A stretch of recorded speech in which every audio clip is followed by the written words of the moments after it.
Hi my dear students of class 10th. Today we will discuss about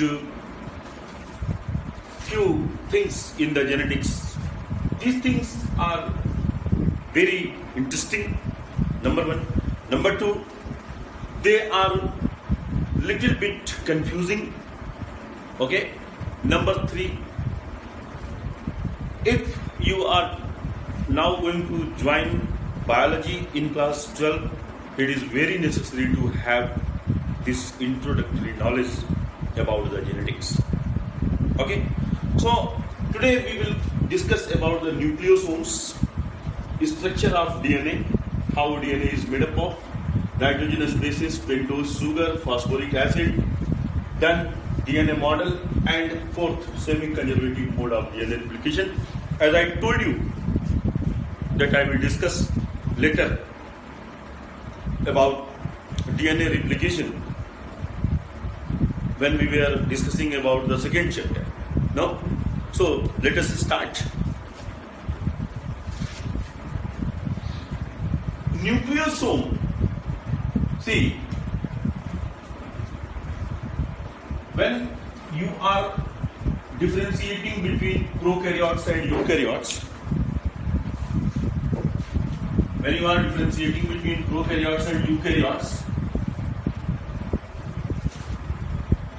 you are very familiar with this term, histone. Histone protein.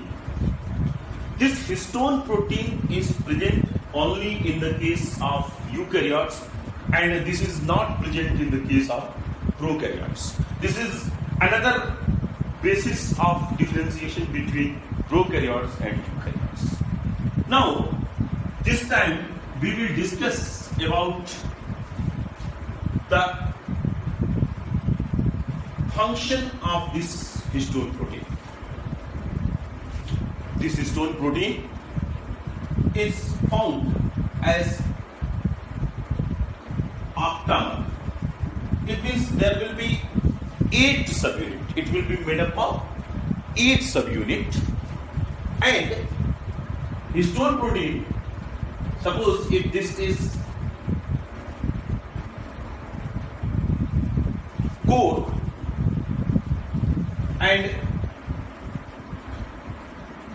they are the beads surrounding this core. I am making this core in black that you can easily recognize it.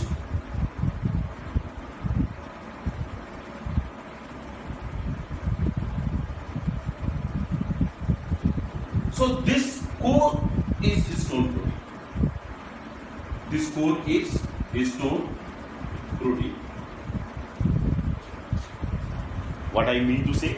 I mean to say this histone protein is present in octamer. It means 8 units, subunits will be there, and its position is the central core,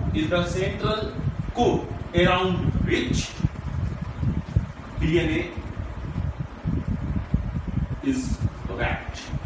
DNA is wrapped. Clear? Both these structures, it means histone protein and DNA is combinedly called as nucleosome. Combinedly called as nucleosome. Now, this histone protein provides a sticky basis for the stability of DNA. Okay? Now, we will discuss about the next topic.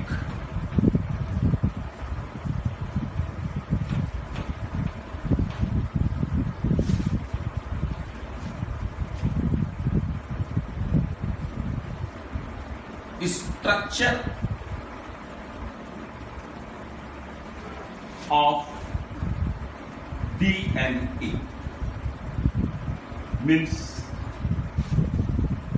deoxyribose nucleic acid. DNA means deoxyribose nucleic acid. This DNA is made up of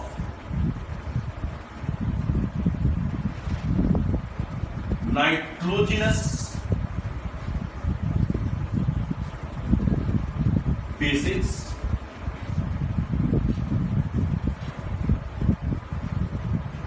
pentose sugar, and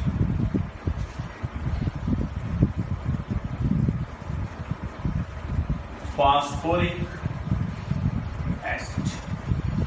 So DNA is made up of nitrogenous bases, pentose sugar, and phosphoric acid. Let us discuss about these nitrogenous bases. Nitrogenous bases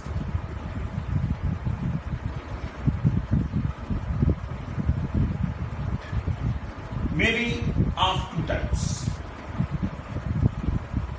purines and pyrimidines. See, adenine and guanine, they are the two bases. Adenine and guanine, they are purine. They are called purine.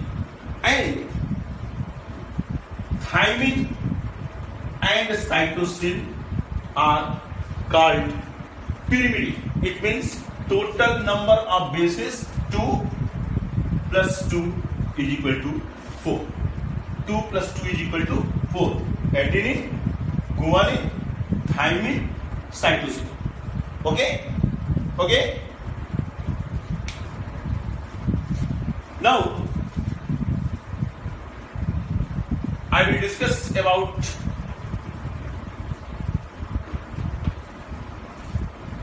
this pentose sugar.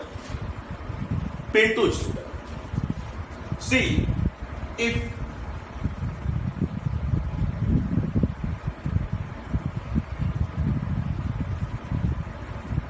number of carbon atoms will be 5 here. 5 carbon atoms will be there. Okay? And how they will be arranged? So, this is the way how they will be arranged.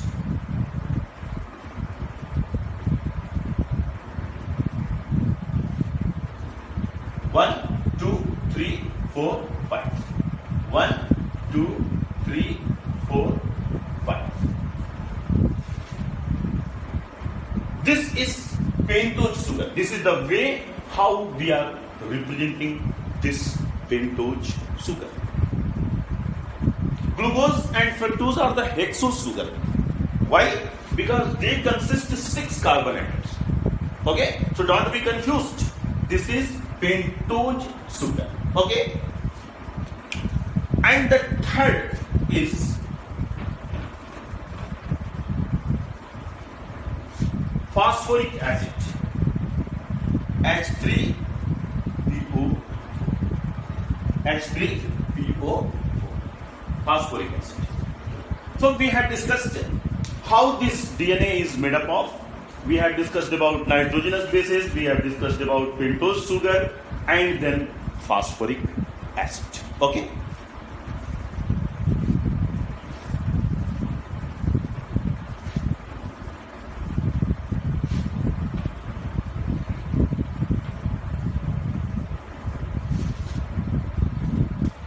See,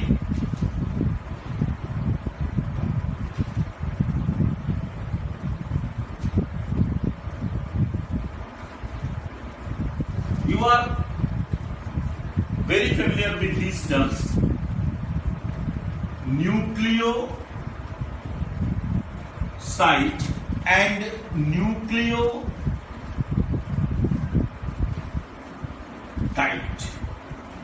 Nucleoside and nucleotide. Well, these nitrogenous bases combined with sugar, pentose sugar, they are called nucleoside. They are called nucleoside. And the nucleotides are the nucleoside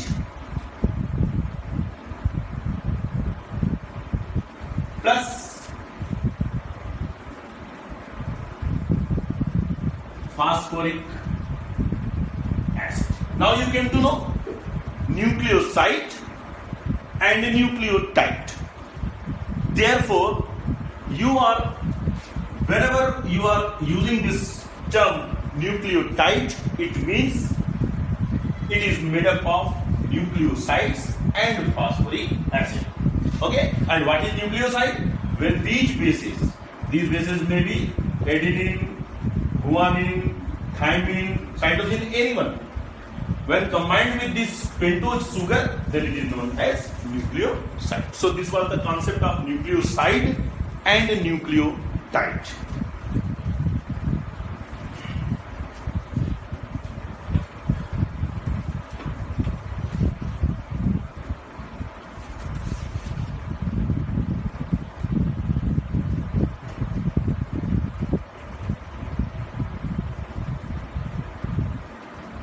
Now,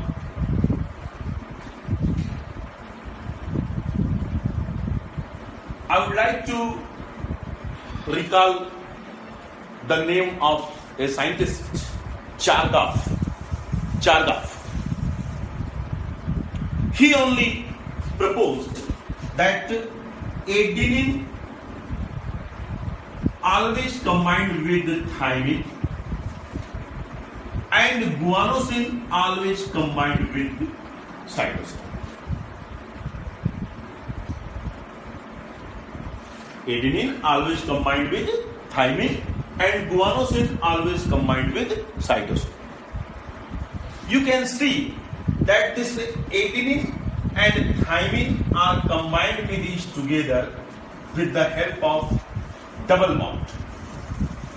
And this guanosine and cytosine are combined with each together with the help of triple bond. Okay? Beta, this double and triple bonds are not covalent bond.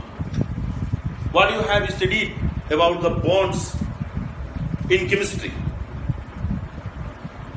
you may think that this is covalent bond. No, never. They are hydrogen bond.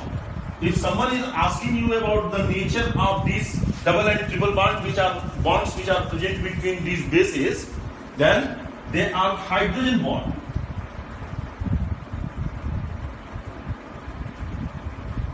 They are hydrogen bond, not covalent.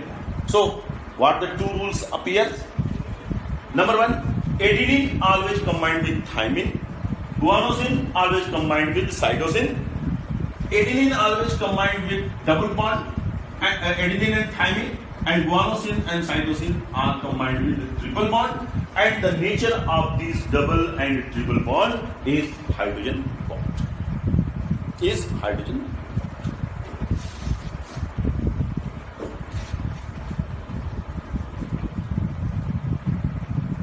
Now, our next aim is to show how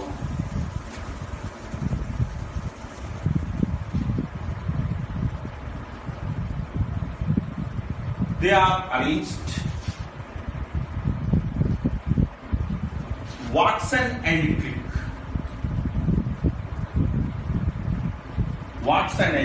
Crick by X-rays diffraction technique.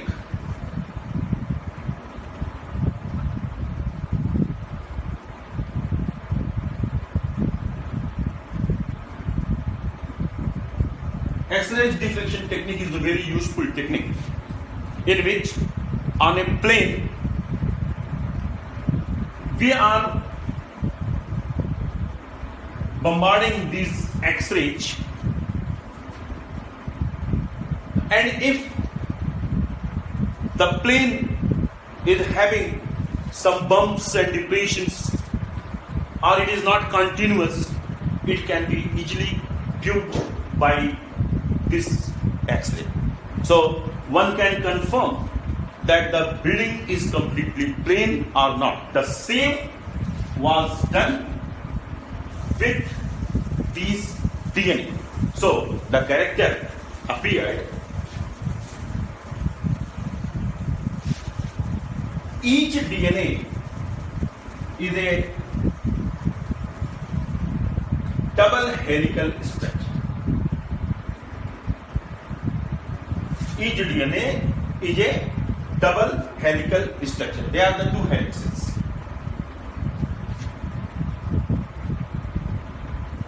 And how these bases will be there? Suppose if adenine is there, then combined with thymine. Guanosine, then cytosine. Again adenine combined with thymine. Again guanosine combined with cytosine. You can see how these bases are present. No? And another thing is this, because we are talking about the structure, so only drawing this diagram and locating these bases is not sufficient. So few facts will be there also. What? Number one is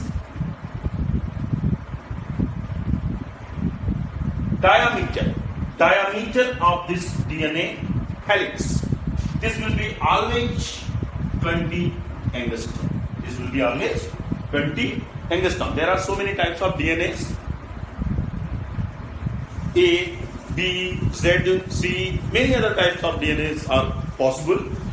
And the DNA what you are studying is the structure of pDNA. This is pDNA. This is most popular, and you are studying only about this pDNA. Okay, so in pDNA, the diameter will be always 20 angstrom. And see, the length of one complete helix, half here and half here. The length of one helix will be 34 angstrom. Will be 34 angstrom. Do you mean about this angstrom? 1 angstrom is equal to 10 to the power minus 10 meters. 1 angstrom is equal to about 10 to the power minus 10 meter. And the symbol of this angstrom will be X. This is the symbol of angstrom. Okay, so what I told, the length of one helix, okay, will be 34 angstrom. One complete cycle of the helix. And the distance between these bases, two bases, suppose I made this distance between adenine and guanine. This distance will be 3.4 angstrom. This will be 3.4 angstrom. Okay, so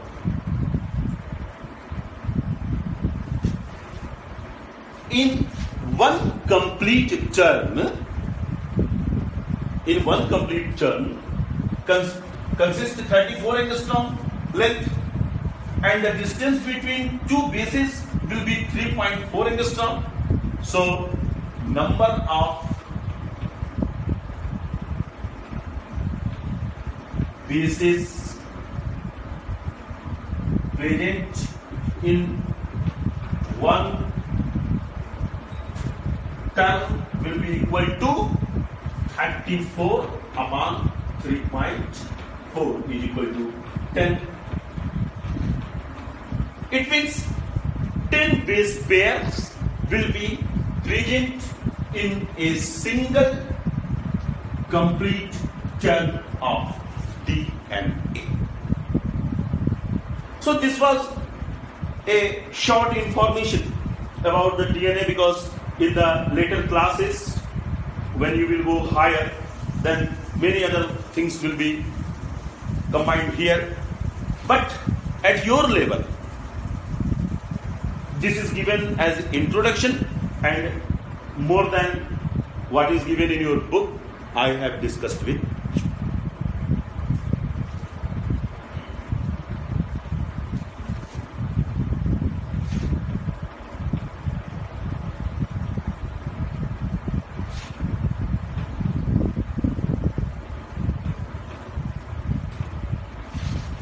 Now, my next topic and the last topic is DNA replication. DNA replication. How this DNA is being multiplied. So, the most acceptable model about the DNA replication is semi-conservative mode. This is widely accepted. No? Suppose if this is the mother DNA. This is the mother DNA.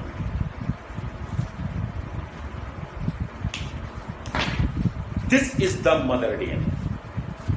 No? When it will uncoil like this, as you can see, I made this and then uncoiled it. When it is getting uncoiled,